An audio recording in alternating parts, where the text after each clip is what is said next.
Jadi, tahun 2024 ini bisa dibilang ini tuh tahun politik dunia. Soalnya banyak negara di dunia yang bakal ngegelar pemilu tahun ini.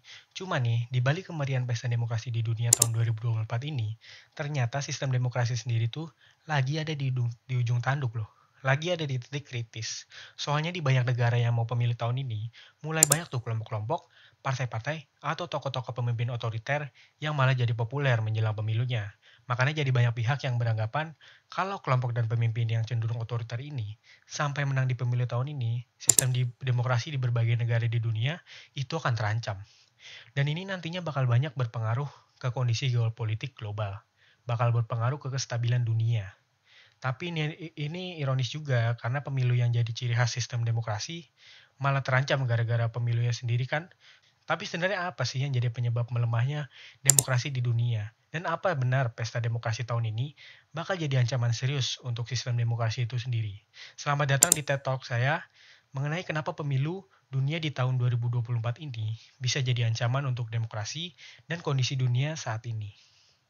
Di tahun 2024 ini bisa dibilang dunia akan menggelar pesta demokrasi terbesar yang pernah ada. Kalau menurut Times, seenggaknya ada 64 negara yang bakal ngegelar pemilu di tahun ini. Ditambah lagi Uni Eropa, mereka juga akan menggelar pemilu untuk memilih anggota parlemen Uni Eropa.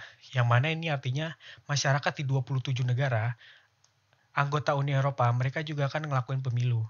Kalau di total-total, berarti kurang lebih 49 masyarakat dunia itu bakal ikutan pemilu di tahun ini. Dan salah satunya kita Indonesia. Nah, hasil pemilu di negara-negara ini kan pastinya bakal berkontribusi terhadap nasib negaranya masing-masing. Dan bakal berdampak juga ke kondisi politik dunia secara umum. Ternyata kalau kita nyoblos tuh nggak cuma nentuin nasib negara kita, nasib dunia juga ditentuin loh. Dan selain Indonesia, beberapa negara juga punya peran vital di dunia yang bakal ngegelar pemilu di tahun ini. Di antaranya ada India, Inggris, Meksiko, Taiwan, yang harusnya juga udah kelar, terus Afrika, Rusia, dan pastinya Amerika Serikat. Jadi di antara 64 negara yang akan ngadain pemilu tahun ini, di antaranya tuh negara-negara ngeri tadi tuh. Jadi kebayangkan bakal sekrusial apa hasil pemilu tahun ini. Nah yang menarik nih, di saat tahun ini bakal jadi tahun pemilu terbesar yang pernah ada. Ternyata kalau menurut laporan dari International Institute for Democracy and Electoral Assistance, disebut puncak pandemi COVID di tahun 2020, kemarin itu malah ngebikin seenggaknya 43% negara demokrasi di dunia ngalami penurunan kualitas demokrasi yang signifikan. Dan laporan tadi juga didukung sama laporan dari Freedom in the World di tahun 2021 yang nyebut kalau tren ketidakpercayaan terhadap sistem demokrasi di dunia itu meningkat drastis setelah terjadinya pandemi. Nah, di era-era pandemi, pemikiran-pemikiran gitu tuh makin naik, makin berkembang tuh, makin besar di dunia. Dilangsungkan jadi muncul kekhawatiran sistem demokrasi dunia itu akan terancam. Agak miris sebenarnya kalau sistem demokrasi malah terancam sama pemilu yang jadi ciri khas demokrasinya itu sendiri. In 2024, democracy will be tested like never before. Pretty much half of the population of the world is voting in one form of election or another this year. It's the biggest electoral exercise in history, with pivotal votes in major powers. Sebelum kita lanjutin ke pesta demokrasi tahun ini, berpotensi mengancam sistem demokrasi, sebelum itu enaknya kita bahas demokrasi dulu kali ya. Kenapa sih demokrasi itu banyak dianggap penting? Dan sebenarnya itu apa sih demokrasi? Jadi ya seperti yang sudah kita semua pelajarin di sekolah, demokrasi itu simpelnya sistem politik di mana kekuasaan ada di tangannya rakyat, harusnya. Makanya di negara-negara demokrasi yang jadi pemimpin, itu kan pasti hasil pilihan rakyatnya ya dipilih lewat proses pemilu. Nah tapi seiring waktu, kehidupan sosial politik manusia itu kan terus berkembang ya, terus makin kompleks. Ini akhirnya ngebikin sistem demokrasi jadi berkembang juga. Kayak misalnya masyarakat yang jumlahnya makin banyak. Nah ini kan pastinya kan jadi gak mungkin ngebuat menyuarakan pendapatnya satu-satu gitu. Contoh di Indonesia, bayangin aja kalau misalnya ada 200 juta orang harus berpendapat satu-satu untuk netapin sebuah kebijakan. Ini kapan mau kelar ya coba?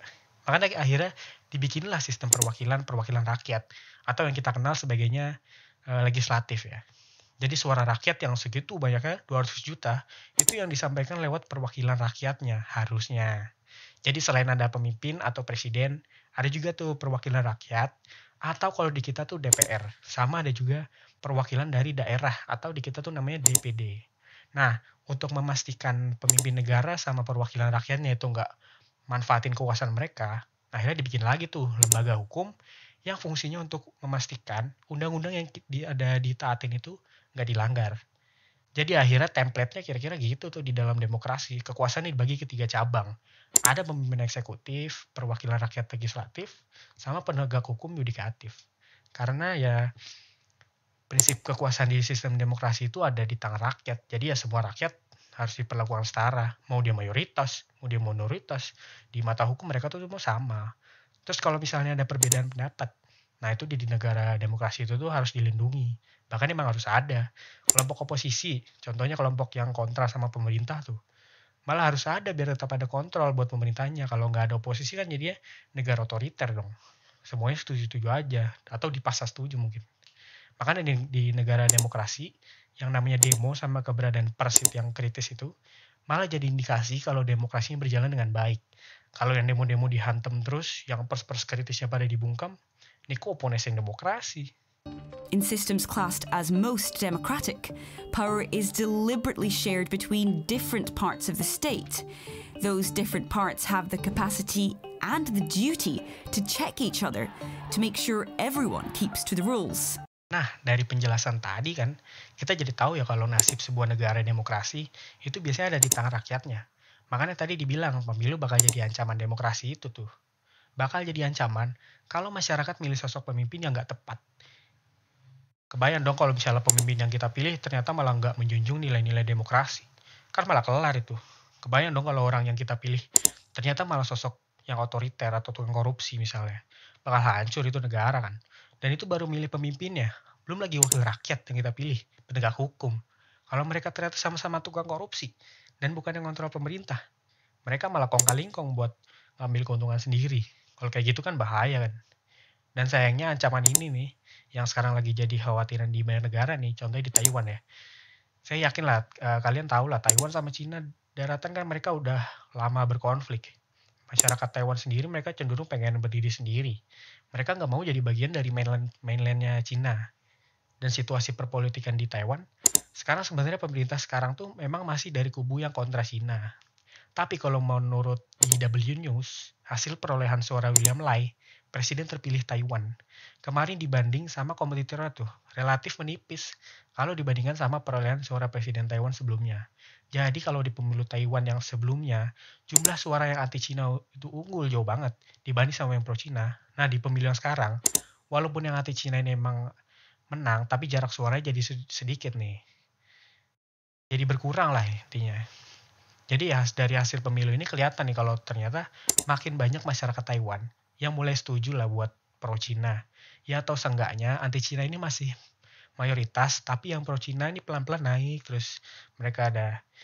Nah di satu sisi ini mungkin bagus sih, tapi di sisi lain kita juga harus ingat kalau Cina tuh kan walaupun ada beberapa unsur demokratisnya, tapi basic mereka tuh kan dipimpin sama satu partai kan, dipimpin sama partainya komunis. Dan kepemimpinannya juga tipikal yang autokratik gitu. Makanya di sini jadinya banyak pihak yang khawatir kalau sampai partai yang berkuasa di Taiwan mutusin untuk gabung sama mainland Cina, ini jelas akan jadi ancaman untuk demokrasi di Taiwan. Taiwan yang selama ini mereka ada beberapa partai, kan mereka pakai pemilu nih. Nah kalau sampai gabung sama mainland Cina, jadi ya dikuasain partai komunis doang kan, takutnya begitu. Makanya jadi banyak yang khawatir hasil pemilu Taiwan kemarin itu. Endingnya bakal matiin demokrasi di sana.